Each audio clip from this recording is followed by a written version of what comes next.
Listen, it's true. We're all trying to eat better. But healthy breakfast doesn't have to be boring! Because Magic Spoon has the amazing flavors you love, but without all the bad stuff.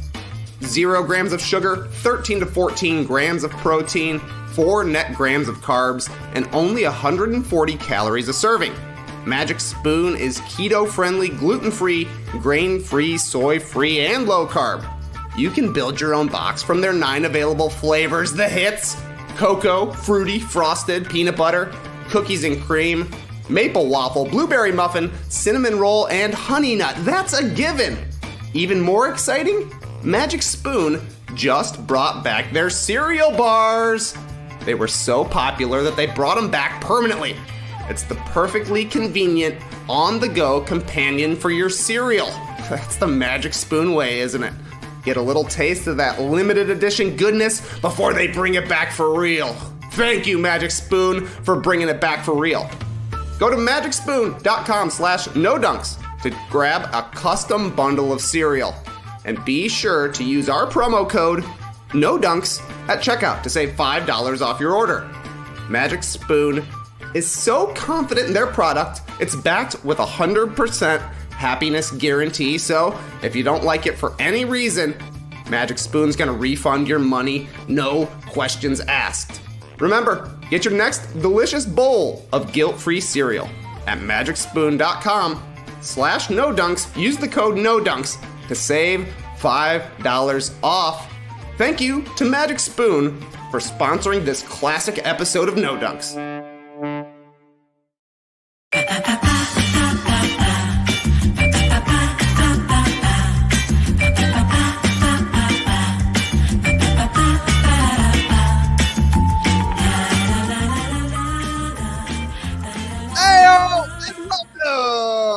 To another edition of the No Dunks Late Shift. You could call it a Boston stream party because the Benno boys are back in the stream, the lobster legends themselves. I'm your host tonight, Trey Kirby, and of course, joining me 8 feet away, it's Lee Ellis. Hi Trey, how you doing over there, buddy? Hey, how are ya? Probably going to mess some things up for sure. Who knows what's going to end up happening with the stream tonight, Lee? I can hear your voice in my ears. I can hear it through the streams. Could end up being a wild one here, but we just watched Game 3 of the NBA Finals, and we're going to break it all down. It's going to be me and you tonight because Skeet's having some power problems back in Atlanta. Big thunderstorm. I know it led to some cuddles in my house last night, and apparently the power went out for Skeets tonight. I can't stop looking at you, even though before we started I said, let's just act like we're in the stream team. Pretty funny. Anyways, Lee, I think we'll be able to do this all right? I think so, yeah. I mean, this is all part of the fun, isn't it? Just doing it on the fly. We're on location. We're in the TD Garden. First time for you and me both. Incredible game. Great atmosphere. It's really fun here. And right now, I mean, it's nearly midnight here, but the adrenaline is flowing. We've just seen an awesome game, and let's talk about it. Let's break this baby down. Yeah, the way you're talking, it sounds like you actually played in the game out there. I mean, it was jazzed up in here, no doubt, from the tip. Even before the tip, obviously very loud for the first Celtics final game in 12 years here in Boston. And they took the W, taking a 2-1 lead over the Warriors with 116-100 victory.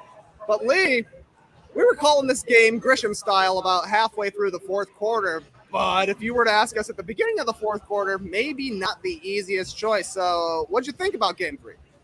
I thought it was a really good game, and I thought a key stat that I've already seen tweeted from Kirk Goldsberry over at ESPN that the Celtics shot 10 for 14 when Steph Curry was the primary defender. And I think that really is a huge moment for this game because early on Steph got in foul trouble again, picked up 3 in that first half.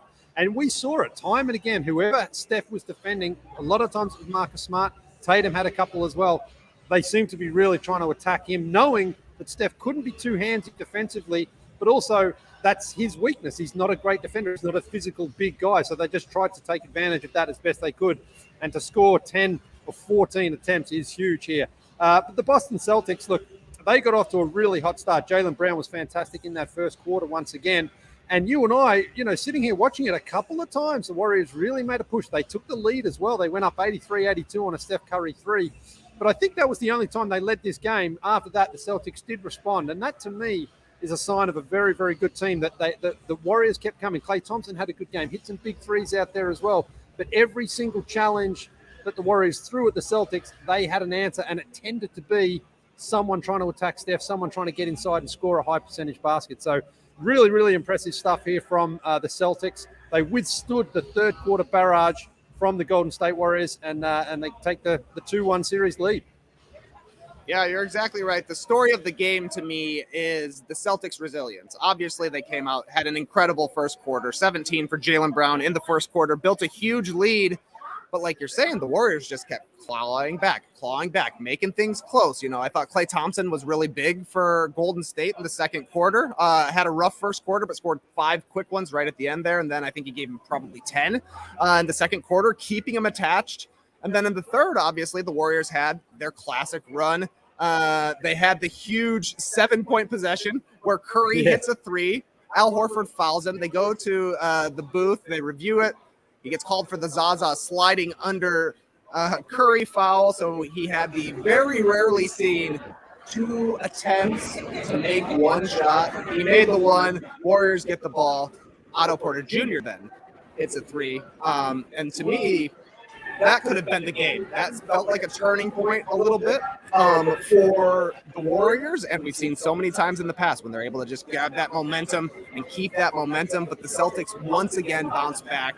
It feels like as soon as I tweeted that we got ourselves a game, the Warriors just started throwing away the ball. I think there was 3 consecutive turnovers for Curry in the fourth quarter. And the Celtics did a great job of making the Warriors pay for all of those turnovers. They were able to then build another fourth quarter lead. So this one kind of played out similar to game 1. Great stuff from the Celtics to keep bouncing back. Yeah, their composure, I thought, was just there. It was good. And Jason Tatum, who started off offensively, scoring the ball a little bit slowly, I think he really stood up in the second half and commanded the ball a lot of times. Like, very rarely did the ball not touch his hands on a key possession there for the Boston Celtics. And I thought Marcus Smart's decision-making was also pretty good. Also had a huge 3 that basically sealed it. I think we were doing the Vince Carter after that 3 in the corner there with about 4.5 minutes to go, somewhere around that mark. And that was the thing. They needed contributions from guys who weren't really there for them in game 2. Smart wasn't all that good. Al Horford had a bit of a weird game. I mean, we saw him, turn the ball over a couple of times, miss those free throws. You mentioned the flagrant foul there. But I think overall he was better than he certainly was there in game 2. Derek White was okay there for the Celtics as well. But Jaylen Brown, great start. Didn't really have a huge scoring game after that, but the defense was there, the intensity was there, had a couple of big dunks, and that was huge. And then on the flip side, I think Draymond Green had a terrible game. He was really sloppy with the ball, committed some silly fouls again. He got fouled out on that last one there, had a staring competition with the referee, trying to sort of outstare the ref. And the ref, I couldn't read his lips, but he was basically saying, "You're fouled out, so you're not going to win. Get out of here, Draymond." But look, the Warriors come out of this one, and they at least get Klay Thompson in some sort of return to form, which is key. I thought Steph overall was pretty good. Their defense from bottom was pretty good there. They just didn't really get that third contribution themselves. Wiggins was okay. Mm-hmm. That was about it. There wasn't really much else. Jordan Poole didn't do anything for them off the bench. So they needed a third guy to step up and be able to hit some shots and score the ball, and they didn't really get that tonight. Yeah, definitely not a great game for Draymond tonight. Just 1 of 4, scored 2 points, 3 assists, 2 turnovers, and just this was another one of the not aggressive Draymond Green, where he's not looking to score inside. And yeah, I know people are saying I got a massive echo. It's totally true. What can I do?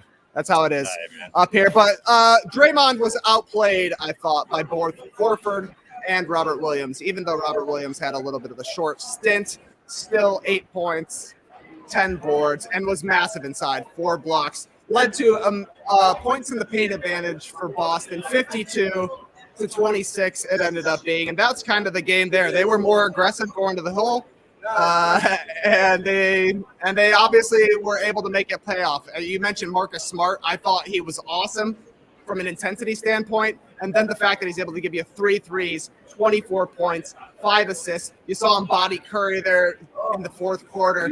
It just looked like a Celtics physical kind of game. Oh, absolutely. And that's it. Marcus Smart knows that. He knew a couple of times there that Steph just couldn't do too much. But even if Steph wasn't in foul trouble, Marcus Smart's a bigger guy. He's able to use his body to just sort of muscle him out of position a couple of times and get some of those good looks around the hoop. They were really good. But I also think Robert Williams, his impact tonight was tremendous because we saw him at the start of the first quarter and the start of the third quarter. He gets taken off about 3 or 4 minutes in there. But overall, when he was out on the court, he finished with a team best plus 21 there for the Boston Celtics. 8 points, 10 rebounds, 3 steals, and 4 blocks, and he didn't turn the ball over. And then 4 for 5 from shooting. He got a couple of oops in there. He was really, really impactful. Now, I'm not sure if this is purely just a tactic from Ime Udoka as far as taking him out of the game early, or if he's just still managing some sort of injury, some sort of knee ailment or whatever it is there, because we know he battled a bit of that. But if they can get that sort of production out of him tonight, I mean, how many minutes did he finish with here? He played 26 minutes at the end. If they can get that out of him, that would be huge, because the Warriors didn't really get anything out of their bigs there tonight. And again, Draymond seemed very clumsy with the ball a couple of times. And, and we know he won't shoot the ball. Again, the crowd was getting on him. They were saying, shoot it. He wouldn't shoot it.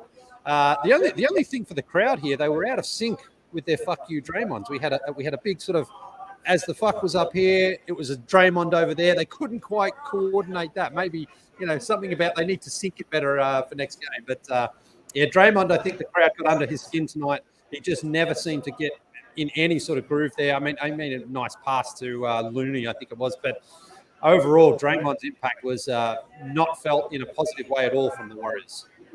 Yeah, that's exactly right. The Warriors need big performances from at least 3 guys in every game. Steph has to be 30 points a game, which he was tonight. Like you're saying, he gave it back a little bit on the defensive end as he was being targeted after the foul trouble. Wiggins, I thought, was aggressive inside at least. We saw the best Clay game yet, which is probably the best takeaway from the Warriors for this game, but getting nothing from Draymond. And it kind of no impact from Looney as well. It was going to be tough for the Warriors to win. I mean, they scored 26 points inside. You can shoot as many threes as you want, but sometimes you got to get some buckets inside as well. So great win for the Celtics. You called it, or asked at least, if this was going to be a must-win game for Boston. I didn't think it was a must-win game. I said it was a must-not-get-blown-out game. But now they got the W. Got to be a must-win game for the Golden State Warriors in Game 4. Yeah, and if you look at statistically, historically, all that sort of stuff here, we know that the Celtics drop home games and the Warriors win road games. So if that plays out, then it's going to be a 2-2 series going back to San Francisco there for Game 5 in on Monday night, I think it is, because this is the Warriors. This is the road Warriors. They seem to find a way to win. And again, they didn't play a bad game overall. They just couldn't get the stops, as we've talked about enough times here. Boston was able to just keep on getting the scoreboard ticking over there. And when the Warriors made their push, they just couldn't keep Boston down. And Boston understood, just someone's just got to score for us. Marcus Smart had the crazy banker as well, the deep one. That was, you just know when it's your night out there. But look, fascinating series still. And even though Boston, have confirmed the advantage of stealing home court away from Golden State, it's certainly not over. I don't think the Celtics are going to start the parade celebration either. They know that the Warriors have got another punch in them for sure. And, if Steph doesn't get in foul trouble, maybe he's a little bit more aggressive on the defensive end. And if you don't expect Draymond to have such a bad game either. And, if Clay has found some form here, this is shaping up to be an awesome game on Friday night. I can't wait to get back here. Yeah, exactly right. Definitely feels like a must-win game for the Warriors. But like we were coming into this game, the Celtics had not and still have not lost back-to-back games yet in the playoffs. Same for the Warriors. They bounce back after losses as well. It always seems to be that after a loss, the number one adjustment, we got to be a lot more physical out of there. We got to play defense. We got to get up on them. The Celtics were that team tonight.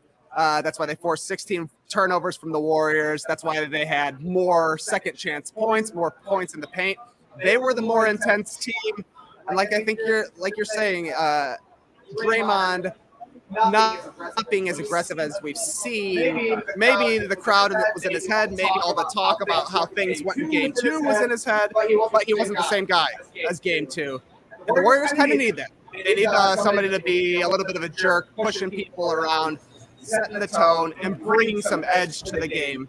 So I imagine that will be the case for Game 4, especially as we saw here when Draymond fouled out with the straight-up body check, like Cam Neely. Shout out to the Boston Bruins here.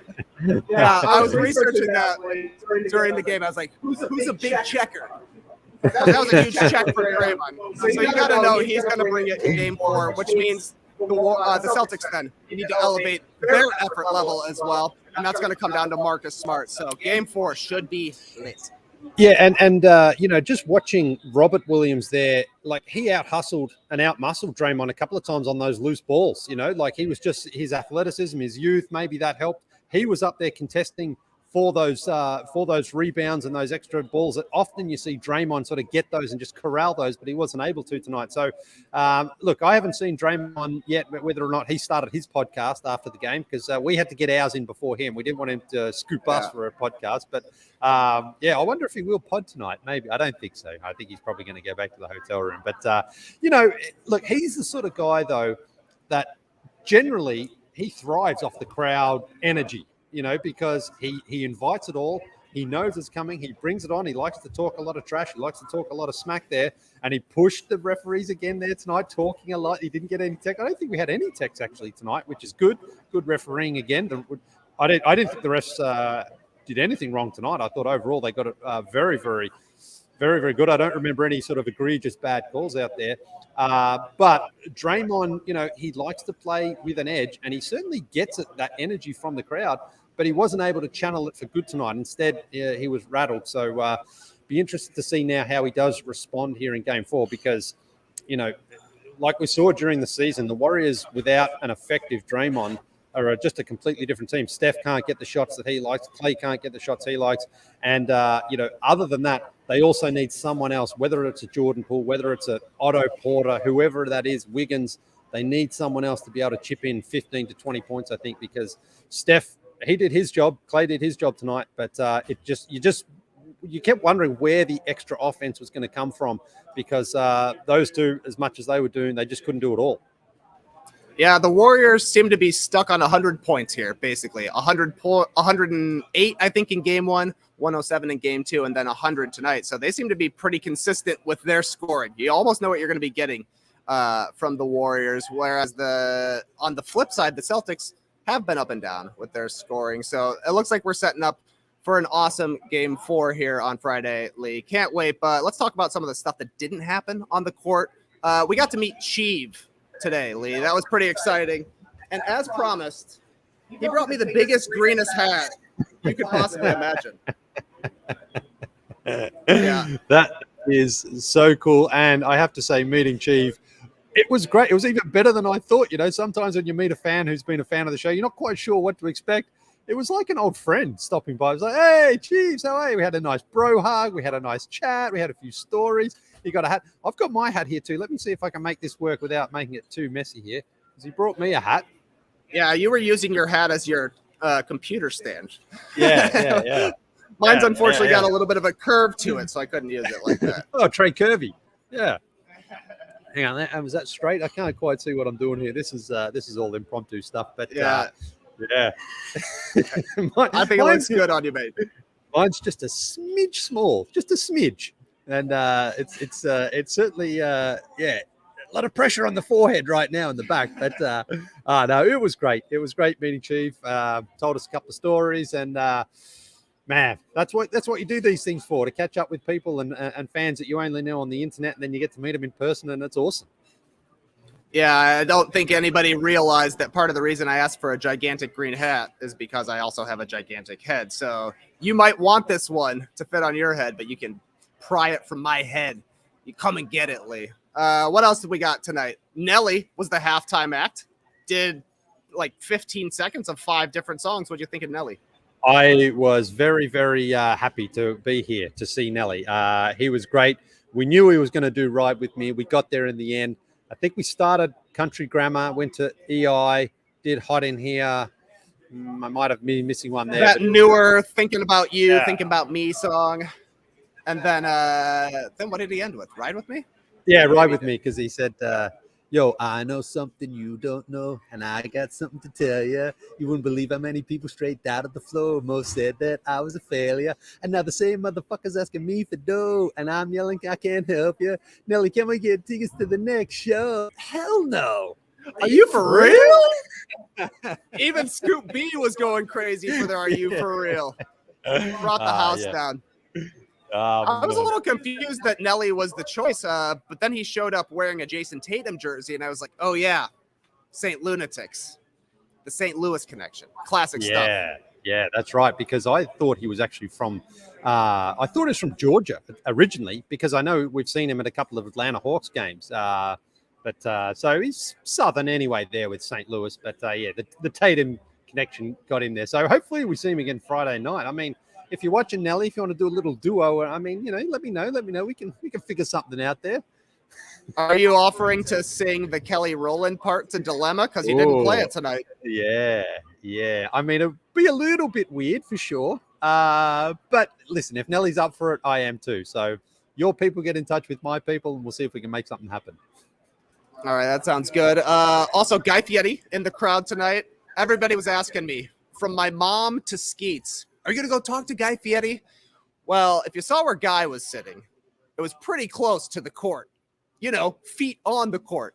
If you saw where we were sitting, a bit a ways. And, from looking down there right now, I don't think Guy's stuck around. I don't think he's podcasting with Ryder at the current moment. So I don't know. If he shows up for game 4, maybe we'll be able to dap up. But what else we got? How about Russell Watch, Lee? Let's talk about who we got for finals MVP after this game. As a Brownlow medal knower, you got to get these votes in. Yeah, I absolutely love this new twist to our finals coverage here. So now, look, in traditional Brownlow medal revealing, you start with the 1 and then the 2 and then the 3. So I'm going to do that as well tonight. So I'll try to do it in my best Ross Oakley, former CEO of the Australian Football League voice here, because I think I'm ready for the moment. Boston Celtics, 1 vote, Jay Brown. Boston Celtics, 2 votes, M. Smart. Boston Celtics, 3 votes, Jay Tatum. Interesting. I love the format. I'm glad that we've got a true Aussie here who actually knows the way the Brownlow medal goes down. I love the revealing of the votes. We're definitely going to have to change that going forward. But I would have the same 3 players, but almost in a completely different order. I would probably go 1 vote Jaylen Brown. No, I would go 1 vote Jason Tatum, despite the fact that he did lead the Celtics in scoring. Finished with 26, 9 assists. He wasn't super efficient inside the arc in particular. He seemed to kind of panic in the lane a few times, but still ended up putting together a pretty solid second half. I would probably go Jaylen Brown, 2 votes, 27 points, 5 assists. But he had 17 of those in the first quarter. That was obviously huge for the Celtics, building a big-time lead. But he didn't do quite as much as the game went on. And then I just thought Smart brought so much to the table. He would be my 3 votes guy. But as you are the Aussie, I'm going to go with yours. So we're going Tatum, 3 votes, Brown, 2 votes, Smart, 1 vote. Is that right? I think I had Brown as 1, Smart as 2.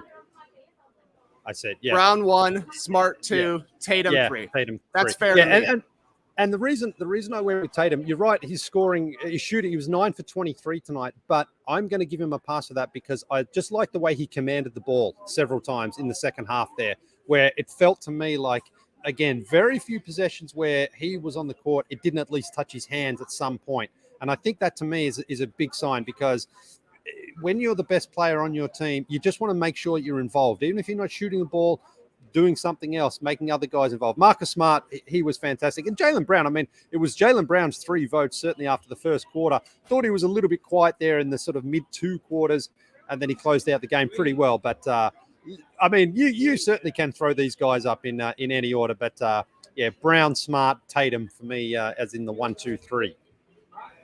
Yeah, as we're talking about it now, you can see the clear difference in the game tonight. Great performances from 3 stars for the Celtics, doing exactly what they needed to do. 25 plus from both Tatum and Brown, not to mention the assists they were dishing out, combining for 14 assists. And then the other, and Marcus Smart, showing up with a cool 24, 5 assists. A lot of people are mentioning, yeah, he did turn the ball over quite a bit. I thought he had a strange third quarter where he was just a little bit too concerned with trying to pick up another foul for Steph Curry, which kind of led to then him playing a bit out of control. But once he found the balance, he was great, I thought. So you get 3 performances like that from 3 of your best players, you got a good shot.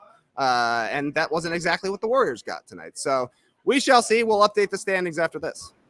Oh yeah, this is great. I just can't believe I'm feeling like my 2 worlds are coming together here. Where I grew up following the AFL, Australian Football League, of course, and now I've finally brought the Brownlow medal to the No Dunks finals, and this is just great. I don't know. It's what I'm going to have to reach out to Ross Oakley, see if anyone out there knows him, and see if he can maybe read out some votes for us, because he always had a great personality, Ross. Very charming, charismatic CEO. He's been out of the game for a while, but I know he still goes on podcasts and everything. So if anyone knows Ross, put him in touch with me. Sounds great. Sounds like we got a few more games at least until we would need to get in touch with Ross Oakley for him to give the final standings for the Russell Watch MVP. But I saw here, hold on, let me scroll up here as I'm dancing and tap dancing here. Somebody did the math here. Andy Tolman did the math on the Russell Watch for us. The totals through 3 games: Jaylen Brown 4, Jason Tatum 4, Steph Curry 4, Al Horford 3 from that huge game 1, Poole with 2, and Marcus Smart with 2 points as well. That's great. I mean, this is exactly what we want. I mean, close series, tight series, any team can win it, any player can go on to win that. And what we now have to do on the Brownlow night as well, throughout the night, they have what they call is predicted to poll or projected to poll. So who we think is going to get votes in the next game. And then you sort of can, match it up to that after the game. Like you expect, obviously, Steph to get a vote. You expect someone like a Brown or Tatum. You expect Smart. So someone else is going to have to miss out here. We could have a super, super close race here for the Bill Russell Finals MVP. This is awesome. Yep, that race is tight as well, as you saw from the totals. The series is tight as well. It doesn't feel like this was a complete statement game where the series feels over. The Warriors should bounce back. Should be an awesome game on Friday. Leigh, you said you felt like your worlds were coming together with the Brownlow medal making its way to No Dunks. Well, I'll tell you what else is coming together. Me and you accidentally talking into each other's mics. So we're going to call it now from this Instant Reax podcast live from TD Garden up in the rafters. Thank you to everybody in the stream team and the Bean team for joining us tonight. What else? If you want to subscribe to The Athletic, please do so at theathletic.com/no-dunks to get some great deals, get some great writing on the Celtics and Warriors finals and all the other sports that are out there. We were talking about golf on the way over here, Leigh. You were giving me all of the info on Greg Norman, so I don't know if we can expect a Leigh Ellis Greg Norman piece at some point. Not a Greg Norman piece, but maybe an Australian golf piece. Adam Scott. He won the Masters. Good on you, Scotty. On you, Scotty. On you, stream team. Thank you so much to everybody for joining us. Yeah, why not? Why not throw this fella up there? You heard it here first. Have a great time. Turn up. Love you guys. Awesome.